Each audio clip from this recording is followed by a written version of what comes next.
આજની ધર્મકથા. પ્રણામ. ગઈકાલ સુધી આપણે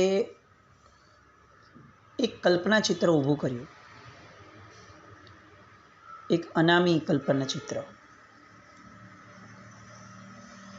આમ પણ આપણે ત્યાં લોકોત્તર શાસનની અંદરમાં જેટલી મહત્તા ગુણની છે એટલી મહત્તા નામની નથી, અને એટલે ગુણના આધારે એક ચિત્ર ઊભું થાય એ બહુ વધુ પવિત્ર હોય છે. પણ તેમ છતાં નામના આધારે એક ઓળખ આવે, અને ઓળખ એ એક યાદ રૂપે પણ સંવેદના આપે, એક ધારણા આપે, અને એટલા માટે નામથી ગુણની ઓળખાણ થાય એ પણ વધુ ઉચિત ગણાયું. ગઈકાલ સુધી આપણે જે જ કલ્પના ચિત્ર ઊભું કર્યું, એક મહાવિદ્યના વટે માર્ગું કહી શકાય એવા પૂજ્ય ગુરુ ભગવાન, દીર્ઘ આયુષ્યવાળા, અને તેમ છતાં પણ અતિ અતિ અતિ દીર્ઘ સાધના, જેમના જીવનની અંદરમાં એક એક ગુણો જેમ જેમ આપણે સાંભળશું તેમ તેમ કદાચ એવું લાગે કે આ જીવન આ કાળમાં અત્યારના સમયની અંદરમાં આપણી વચ્ચે રહીને જો જીવાયું હોય તો એ આપણા બધા માટે એક ચમત્કાર કરતાં કંઈ જ ઓછું ન કહી શકાય. એમની તપશ્ચર્યાની વાતો, એમની સાદગીની વાતો, એમની પવિત્રતાની વાતો, એમની નિર્દોષતાની વાતો, એમની ચારિત્ર ધર્મ પ્રત્યેની અફાટ સંવેદનાની વાતો. બાળ ઉંમરમાં ચારિત્ર મળ્યું હોય અને એ ચારિત્ર ધર્મ અત્યંત ઘૂંટાયો હોય, અને એટલે એમના જીવનની અંદરમાં ચારિત્રના પરિણામ સાહજિકપણે દેખાઈ જાય, આ તો બહુ જ સહજ લાગે કદાચ. પણ જેમને અતિશય લાંબા વર્ષોની ઝંખના પછીથી, અતિ દીર્ઘ એવા સંસારી જીવનના બધા જ કર્તવ્યો પૂર્ણ થયા પછીથી જેમને ચારિત્ર ઉદયમાં આવ્યું હોય, અને તેમ છતાં એ ચારિત્ર જીવનની એક એક ક્ષણ એટલી અપ્રમત્ત, એટલી ચીવટભરી, એ જ્યારે જોવા મળે ત્યારે માનવું જ પડે કે પૂર્વભવોની ચારિત્ર ધર્મની આરાધના એ એટલી અપૂર્વકરણની રીતે કરી હશે કે એ બધી જ સંવેદનાઓ આ ભવના ઔદયિક ચારિત્રમાં, જે ચારિત્ર ઉદયમાં આવ્યું એની અંદરમાં એવી ડોક્યું કરીને આપણને જોવા મળી છે કે જે જોતાં જોતાં આપણને એમ લાગે કે આવો અભ્યાસ ચારિત્રનો એ તો બહુ જ જવલ્લે જોવા મળે. અને આવા એક ગુરુ ભગવંત, જેમની ગુણકથા આપણે માંડી છે ગઈકાલથી, એવા ગુરુ ભગવંત કે જે સંસારની સઘળીએ મોહજાળનો પૂરો અનુભવ થયા પછીથી વિકસેલી સાચી સમજના ફળ સ્વરૂપે જાગેલી, અને પછીથી એકદમ પાકટ બનેલી એવી વૈરાગ્યવાસિત ધારાથી જેમના આત્માની સ્થિતિ એ શોભિત હતી, એવા ઉત્તમ સ્થિતિથી સંપન્ન, એવા ધન્ય તપસ્વી, એવું ધન્ય નામ જૈન શાસનના વર્તમાન સમયની અંદરમાં ફક્ત એક નામથી જેમને ઓળખી શકાય, એક વિશેષણથી જ ખ્યાલ આવી જાય કે આ વિશેષણ તો આમને જ શોભે, એવું જે નામ, એવું એક વિશેષણ એટલે પૂજ્ય તપસ્વીજી મહારાજ. અને પરમાત્માના શાસનની અંદરમાં વર્તમાન સમયમાં કોઈ પણ સાધક આત્માને, કોઈ પણ ગુરુ ભગવંતને ખાલી એમ કહીએ કે સાહેબ તપસ્વીજી મહારાજની વાત કરવી છે, તો કદાચ બીજું એક પણ ચિત્ર એમના નજર સમક્ષ ન ઉપસ્થિત થાય, અને જે એકમાત્ર ચિત્ર ઉપસ્થિત થાય એ છે આચાર્ય વિજય શ્રીમદ કુમુદચંદ્ર સુરીશ્વરજી મહારાજ, પૂજ્ય શાસન સમ્રાટ સમુદાયના રત્નના પણ રત્ન કહી શકાય એવા ગુરુ ભગવંત. આમની વાતો અનેક છે. આમ જોવા જઈએ તો આવા આત્માઓ પણ અનેક છે વર્તમાન સમયમાં, પણ આમની જ વાત લેવાનું વિશેષપણે મન થાય, અને એવું લાગે કે આ કાળના જીવોને જ્યાં સુધી બહુ જ એકાંતમાં જેમનું જીવન પૂરું થયું, જે મૌન સાધનાની અંદરમાં વિશેષપણે ક્યાંય કોઈ પ્રસિદ્ધિના વાઘા પહેરવાનું જેમને ક્યારેય મન નથી થયું, એવા આ ગુરુ ભગવંતનું જીવન જો લોકો સુધી, જન જન સુધી ન પહોંચે તો એ કદાચ આ જનજનના પુણ્યમની કચાશ ગણાશે. કારણ કે જેમને ખરેખર તપશ્ચર્યા નામનો ધર્મ આદરવો છે, એમને જો આલંબન રૂપે આ ગુરુ ભગવંતનું જીવન નજર સમક્ષ નહીં મળે તો ક્વોન્ટિટી અને ક્વોલિટી બંનેઓની અંદરમાં આદર્શની અતિશય કચાશ મળશે, અધુરાશ મળશે. જેમના જીવનની તપશ્ચર્યાની ક્વોન્ટિટી અને તપશ્ચર્યાની ક્વોલિટી એ બંને પરાકાષ્ઠાની હતી, એવું જવલ્લે જોવા મળતું જીવન એટલે પૂજ્ય કુમુદચંદ્ર સુરીશ્વરજી મહારાજા. એમના જીવનની શરૂઆતથી વાત કરીએ તો દક્ષિણ ગુજરાતનું નવસારીનું ગામ, એ નવસારી શહેરની બાજુમાં એના ખૂણે રમતું એક ખોબલા જેવું નાનકડું ગામ, જે ગામનું નામ તવડી, જેને વાસ્તવમાં ગામડું કહી શકાય એવું આ ગામ. ગામના ગોંદરે વહેતી પૂર્ણા નદી, એનું વહેણ અને એવા એક રૂપકડું ગામ જે એના કાંઠે આવ્યું હતું, જે જોનારાના માનસમાં અનાયાસે પણ એ નદી, એ કાંઠો, એની મધુરતા એ બધું જ અંકિત થઈ જાય, છવાઈ જાય એવું આ ગામ. તવડી ગામમાં મુખ્યત્વે કોળી લોકો રહે વધારે, અને આ કોળી લોકો ખેતી ઉપર નભનારી કોમ. એ સમયની અંદરમાં એકાદ બે પારસી પરિવારો પણ હતા, થોડાક વણિક કુટુંબો પણ હતા. વ્યાપાર વણિકોના હાથમાં હોય એ પરંપરા એ સમયે ગામડાની બહુ જ સચવાઈને સદીઓથી જે આવી એ પરંપરાગત વ્યવસાયની જે પરંપરા છે એ આ ગામડામાં અકબંધ રીતે સચવાયેલી. ગામડાની દુકાન એટલે જાણે આજે જેને આપણે મોલ કહીએ છીએ, અપના બજાર કહીએ છીએ, એ ટાઈપની એક સામાન્ય રીતે કહી શકાય એવી આ વણિકોના હાથમાં રહેલી ગામડાની દરેક જરૂરિયાતોને સંતોષતી એવી એ જગ્યા. અને આપણા કથાના જે નાયક છે એવા તપસ્વીજી મહારાજ, એમનું મોસાળનું ગામ એ પણ આ જ તવડી. આ તવડીમાં રહેતા શાહ પ્રેમાજી નામના વણિક ગૃહસ્થ અને એમના પત્ની ભૂલીબેન, જે પૂજ્ય તપસ્વીજી મહારાજના નાના નાની હતા, એમના ઘરે આશરે 100 વર્ષ પહેલાં, આજથી 100 કે 110 વર્ષ પહેલાં, વિક્રમ સંવત 1955, આજે 2080 થઈ, એટલે 125 વર્ષ પહેલાંની આ કથા, જેમાં માગસર વદી એકમના દિવસે બુધવારે એમનો જન્મ થયો. એમનું નામ પડ્યું છગનભાઈ.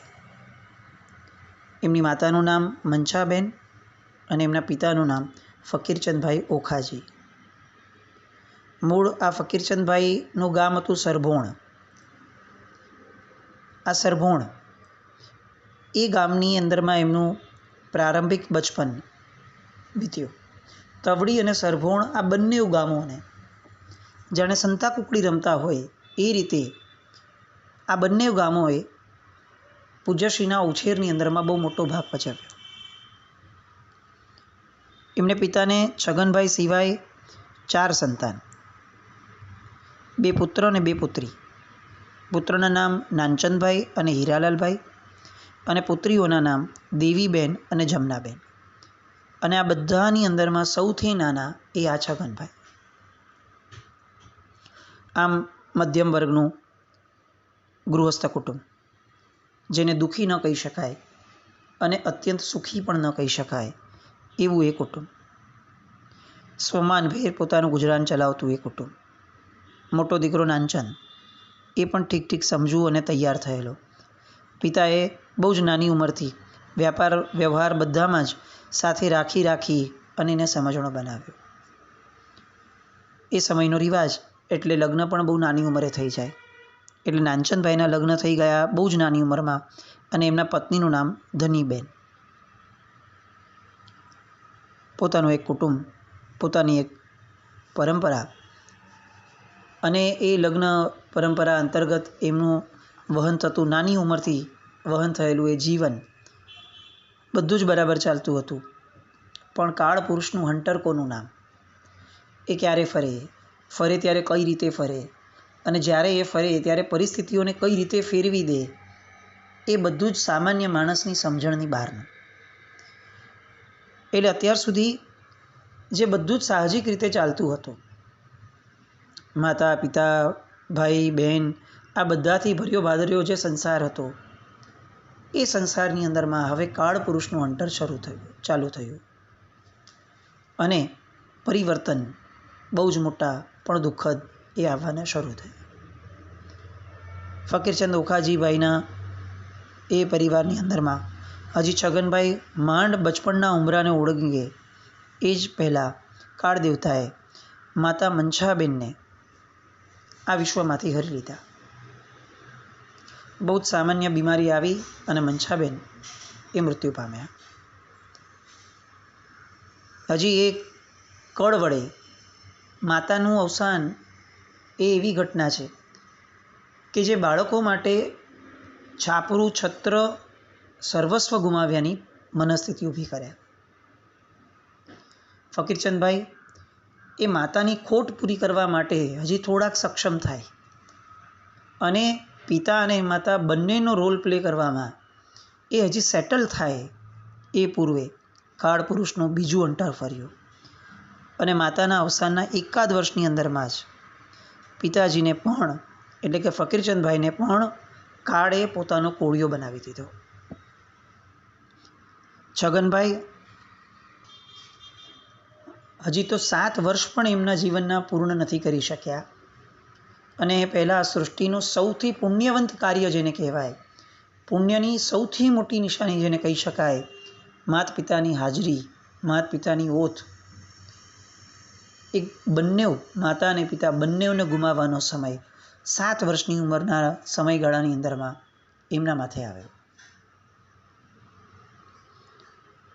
એક સુભાષિત છે ગુજરાતીમાં, એને અનુસરીએ ને તો આ જીવનની અંદરમાં, આ સંસારની અંદરમાં સૌથી વધુ દુઃખી કોણ છે, તો એના વર્ણનમાં 3 પ્રકારના વ્યક્તિઓ લખ્યા કે જે આ જગતની અંદરમાં સૌથી દુઃખી છે. જેનું પહેલું દુઃખી વ્યક્તિ છે વિધુર ઘરડો.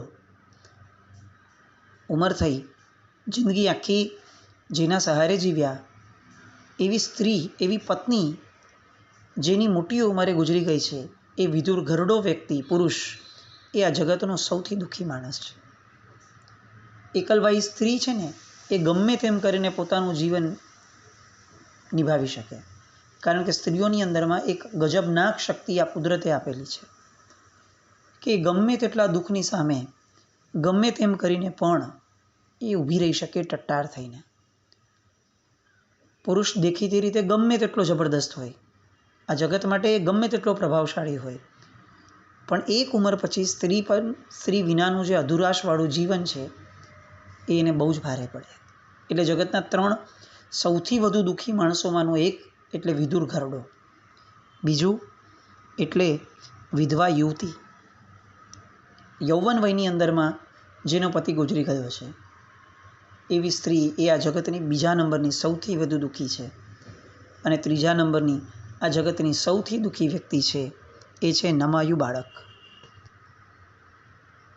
નાની ઉંમરની અંદરમાં જેના માતા પિતા ગુજરી ગયા હોય, યૌવન વયની અંદરમાં જે કન્યાનો વર ગુજરી ગયો હોય અને પ્રૌઢ અવસ્થાની અંદરમાં જેની પત્ની ગુજરી ગઈ હોય, આ 3 વ્યક્તિઓનું જીવન એ બહુ કારમું બની જાય છે. અને એમાંનું એક સત્ય એ આ છગનભાઈ અનુભવતા હતા. માતાનું છત્ર વિદાય પામ્યું હતું. નિરાધાર બનાવીને માતા પિતા બંનેઓ આ જગતમાંથી વિદાય પામ્યા હતા. પણ આ બધી જ વસમી વેળાએ કુદરત છે ને, જ્યારે બધા જ બારણાઓ બંધ કરે ત્યારે એક બારી ખોલતી હોય છે. એ ક્યારે પણ એટલી નિષ્ઠુર નથી હોતી કે ક્યાંયથી પણ ગુંગળાઈ જવાય એવી પરિસ્થિતિ ઊભી કરે. તે એક રસ્તો બંધ કરે તો બીજી નાનકડી ગલી તો ખોલીને જ આપે. અને એ રીતે માતા પિતાની વિદાય થઈ, પણ જે મોટા ભાઈ નાનચંદભાઈ હતા, જેને પિતાએ સાથે રાખી અને બરોબર તૈયાર કર્યા હતા, એ નાનચંદભાઈનું હીર હવે ઝળકવા લાગ્યું. ગમે તેવી મુસીબતોને પણ ઘોળીને પી જાય એવું ખમીર એમના લોહીમાં વહેવા લાગ્યું. એ માત પિતાની કૃપા ગણાય, કુદરતની કૃપા ગણાય, ઈશ્વરનો પાડ ગણાય, જે પણ ગણાય, પણ હવે બાકીના બાળકો માટે, ભાઈ બહેનો માટે માતા પિતાનું ખાલી પડેલું સ્થાન એ આ નાનચંદભાઈએ બહુ જ સરસ રીતે એમણે એ સ્થાન રિપ્લેસ કરી દીધું. સઘળો ઘરનો વહીવટ એમણે સંભાળી લીધો. નાના ભાઈ બહેનોનો સહકાર તો ખરો જ, પણ પિતાના હાથેથી જે તાલીમ મળી હતી એ પણ એમને ખપમાં આવી ગઈ. એ જ ઉંમરની અંદરમાં એમણે ધંધો સંભાળી લીધો. બીજી બાજુ ધનીબેન, એમના ધર્મપત્ની, એમણે છગનભાઈ આદિ ભાઈઓને માતા પિતાની કોઈ ખોટ વર્તવા ન દીધી અને છગનભાઈને એમણે ગામની શાળામાં દાખલ કર્યા. ક્રમે ક્રમે 7 ધોરણ સુધીનું ગુજરાતી, જે ગામડાઓની શાળામાં હંમેશા રહેતું, એ ભણાવડાવ્યું.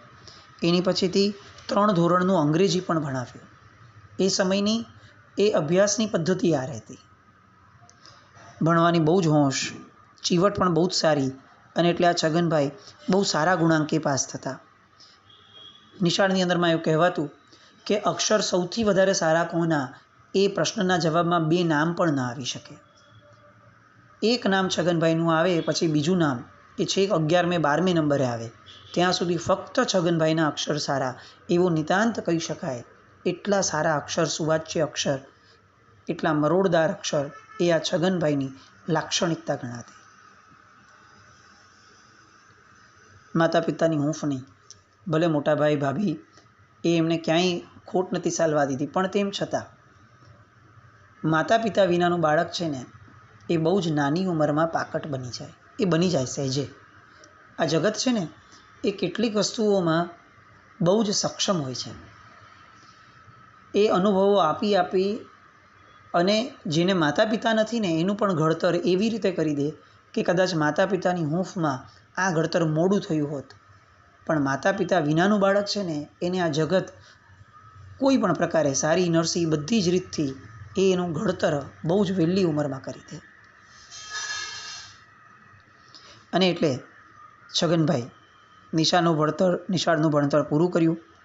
મોટા ભાઈ પાસેથી નામું શીખવાનું શરૂ કરી દીધું અને પોતે પણ આ બાપિકા વ્યવહાર વેપારની અંદરમાં પોતે જોડાઈ ગયા. કદાચ એમ કહી શકીએ કે આ જોડાઈ ગયા નામનો જે શબ્દ છે ને, એ બહુ સારો શબ્દ છે. બાકી પરિસ્થિતિએ એમને એ બધા જ કાર્યોની અંદરમાં જોતરાવી દીધા, એમ કહેવું પણ એ ક્યાંક અનુચિત નથી. સમયની માંગ એ હંમેશા માણસ પાસે એવું બધું કરાવી દે કે જેની કલ્પના ક્યારેય માણસ પોતે પોતાના માટે પણ ન કરે. અને એ જ સમયની ખૂબી છે. સમય વહેતો જાય છે, સંજોગો પલટાતા જાય છે. ફકીરચંદભાઈના જે બે દીકરા હતા, નાનચંદભાઈ અને છગનલાલભાઈ, બંને ઘર અને ધંધાની એ જે વહેંચણી થઈ હતી એની અંદરમાં તનતોડ પુરુષાર્થપૂર્વક બંને ભેગા રહીને આગળ વધે છે. વચલાભાઈ હીરાચંદભાઈ એ બહુ નાની ઉંમરમાં મૃત્યુ પામેલા. મોટા જમનાબેન, એના લગ્ન પણ સરભોણમાં જ થયા હતા. અને નાના દેવીબેન, એમનો સંબંધ આમધરા નામના ગામમાં બંધાયો. આ બંને ભાઈઓએ ભેગા મળી અને મોટી બહેનો જે છગનભાઈની હતી, બંને બહેનોના લગ્ન પણ કરાવડાવ્યા. બંને ધંધામાં ખોવાઈ ગયા. ધનીબેન ઘરની આબરૂ જાળવવામાં ખોવાઈ રહ્યા. વર્ષો આમ ને આમ ગાડાની માફક વયા ગયા. અને વર્ષોના વહેવા સાથે ધંધાની અંદરમાં જે બરકત આવવી જોઈએ એ બરકત સામે દેખાતી નથી. લાંબા સમય સુધી ઝઝૂમ્યા.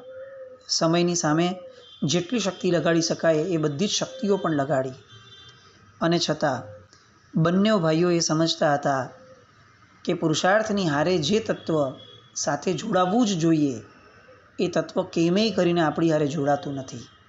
એ તત્વ એટલે ભાગ્ય. અને ભાગ્યનો સાથ ન મળ્યો તે ન જ મળ્યો. અને અંતે આટલા વર્ષોથી જેની પાછળ મહેનત કરી હતી એવો એ ધંધો જે પાથર્યો હતો એને સંકેલી લેવાનો પણ વખત આવી ગયો. બંનેને અફસોસ હતો. વર્ષોની મહેનત હતી, પિતાજીનો વ્યવસાય હતો. આમ સંકેલી લેવું પડે એ માનસિક કુઠાઘાત જેવું ગણાય. પણ તેમ છતાં બંને ભાઈઓમાંથી કોઈ ભાઈ પાસે એનો કોઈ વિકલ્પ જ ન હતો. ધંધો સમેટ્યો અને બંનેએ સંયોગ વર્તીય સાવધાન એ રીતે ઓશિયાળા બનીને જીવવા કરતાં એમણે નજીકના મરોલી નામના ગામની અંદરમાં પ્રેસની અંદરમાં નોકરી કરવાનું શરૂ કરી દીધું.